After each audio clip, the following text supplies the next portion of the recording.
Hercules, The Legendary Journeys. Episode 1, The Wrong Path.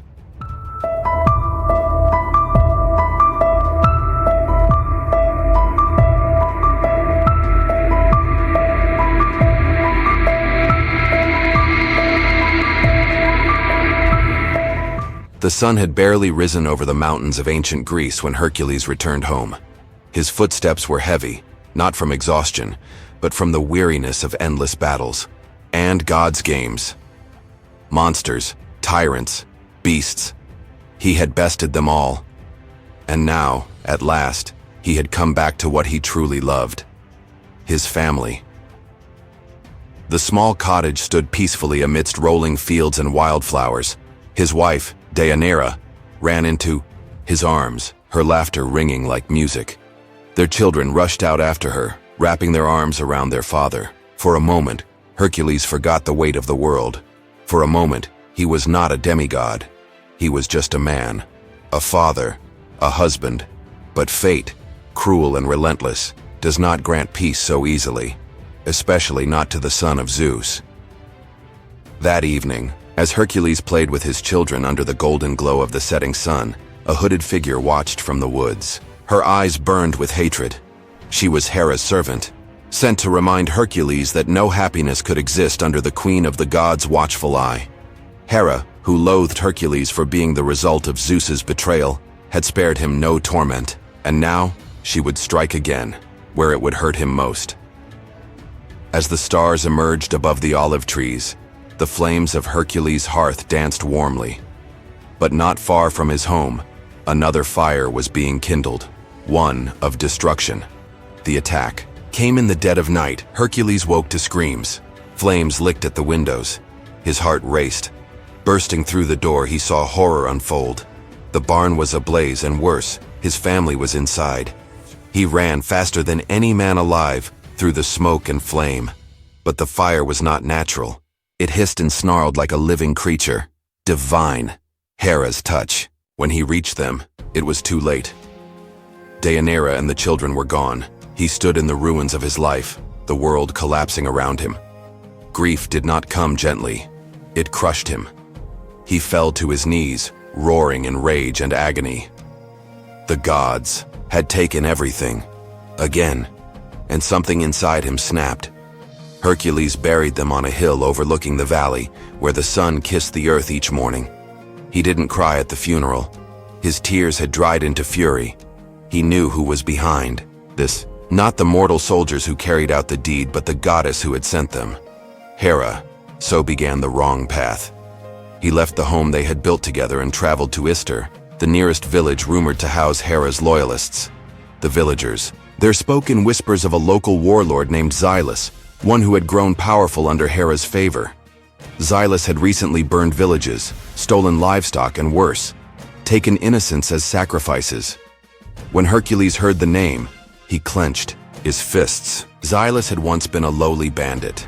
Now, thanks to Hera, he had become something more. A servant of the gods, a monster in a man's flesh.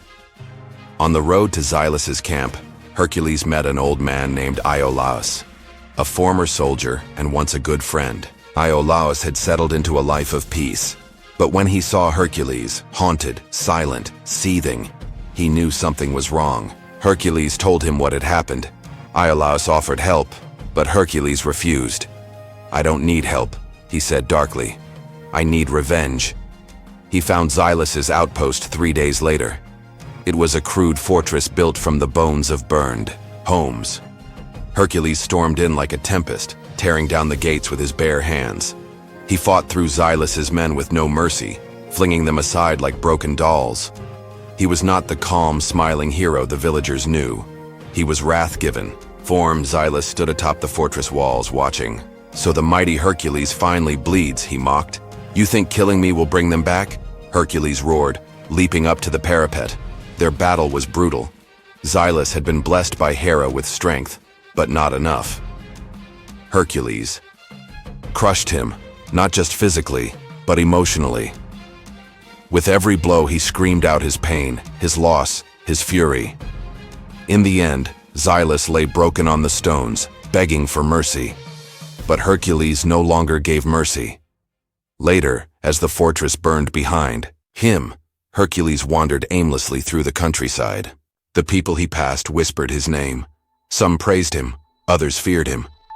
His eyes were hollow now. His hands still shook with rage. He had avenged his family, yes, but the hole in his heart remained. Then he heard a soft voice. "Is this the man who once taught us to rise above vengeance?" It was a young woman, Lila, from a nearby village. Her home had once been saved by Hercules when a giant threatened her people. She reminded him of the man he used to be, the one who fought, not out of anger but for justice. She showed him what Xylus's men had done. They had left widows, orphans, scorched earth. And in his rampage, Hercules had not stopped to help. He had not protected the innocent. He had only pursued blood. The realization hit him harder than any god's blow. In seeking vengeance, he had strayed from the path. He had become what he hated. That night, Hercules sat beneath the stars, speaking to the sky. "Deianira, what have I become?" And then in the silence, a breeze touched his cheek. Gentle, warm. He remembered her laugh, his children's smiles, the peace they had built. He stood. He could not bring them back, but he could honor them, not with rage, but with redemption. The next morning, Hercules returned to the village. He helped rebuild homes, treated the wounded, and stayed for several weeks, not as a warrior, but as a man trying to atone. When he finally left, the villagers cried, not out of fear, but gratitude. Iolaus joined him once more, this time with a smile. "So, where to now?" Hercules looked to the horizon. "Wherever people need help. I've taken the wrong path once. I won't do it again." Together they walked into the sunrise, not as avengers, but as heroes reborn.